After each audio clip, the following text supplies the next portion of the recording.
I'm going to do some cooking up my allotment today with a little portable barbecue. Like all these kind of on the move portable cooking things, the absolute key to success is getting ready at home, you know, getting stuff prepped and bagged and ready so it's minimal fuss when you get to wherever you're cooking, you know, be that the beach, the campsite, you know, in the woods or up the allotment. And then you make your life easy, and if you make your life easy, you're more likely to do it again, aren't you? So yeah, just getting a little bit organised. So today I'm going to do a recipe from Charred. It's some really lovely, colourful kind of Mexican style vegetable kebabs. So firstly, I need to get the marinade ready. So it's very simple, this one. Cumin seeds, I'm going to shove, I don't know, a good teaspoon probably. These, oh, they're so good. It's like a fresh thing of cumin. Normally I would advocate toasting spices to wake up their flavour. These are going to get on the grill, so they don't really need to be toasted for now.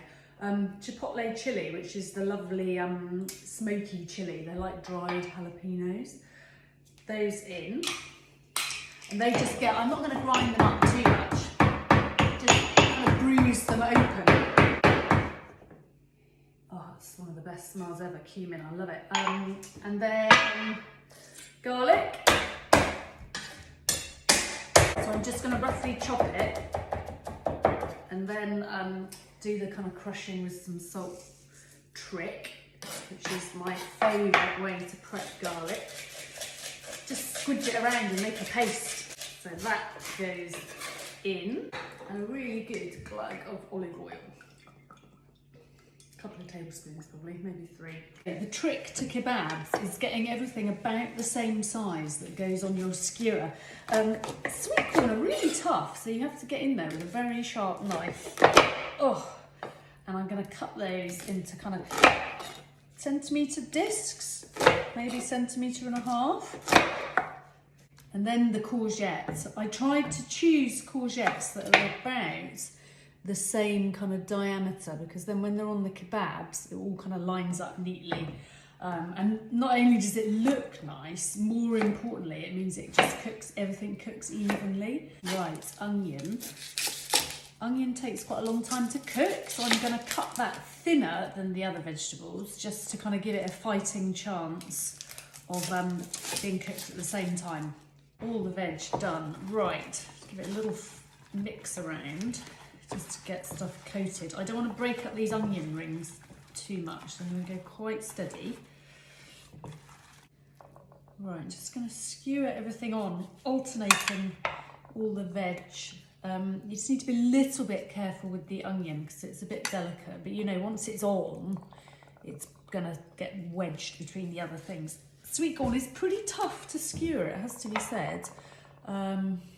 So just take it steady so you don't stab yourself. Another bit of sweet corn. Oh! And as you can see, it's all kind of about the same kind of diameter round, and that's really going to help us when it's on the grill. Right, last little bit. Oh! It is a tough job that, but you know, they're all on and they're not going to come off now.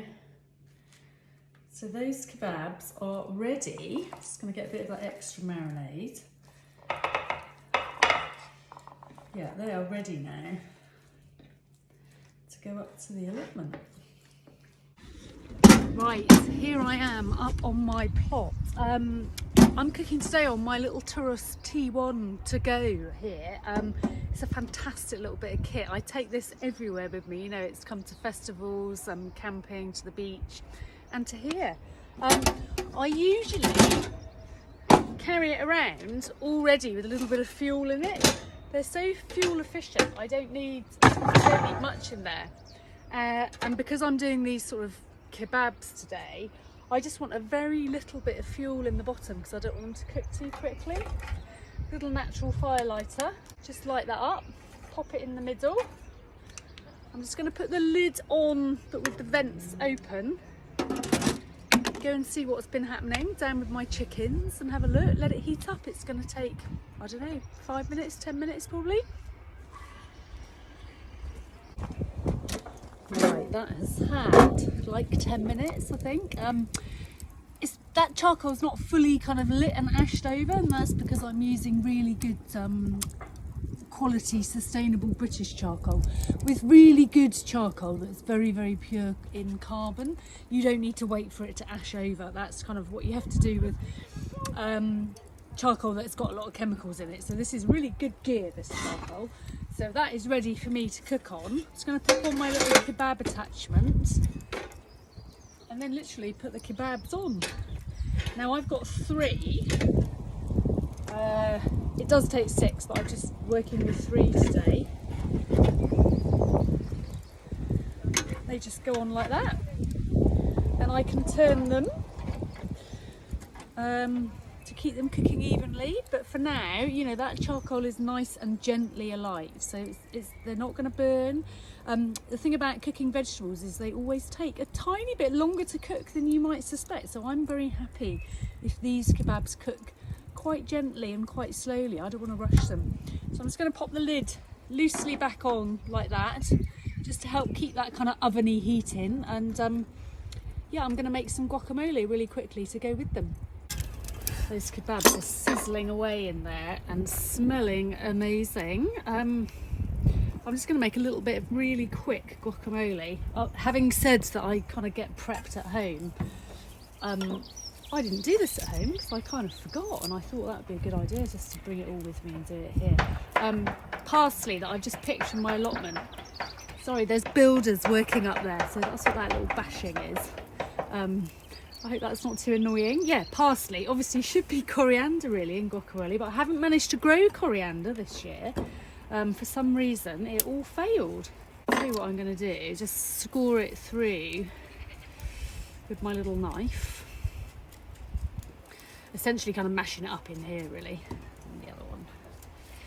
Just score it through, mashing it up as I go, and then I'm going to scoop it out. In my shed here at the allotment I always keep some salt, and I found some chili flakes, these little togarashi.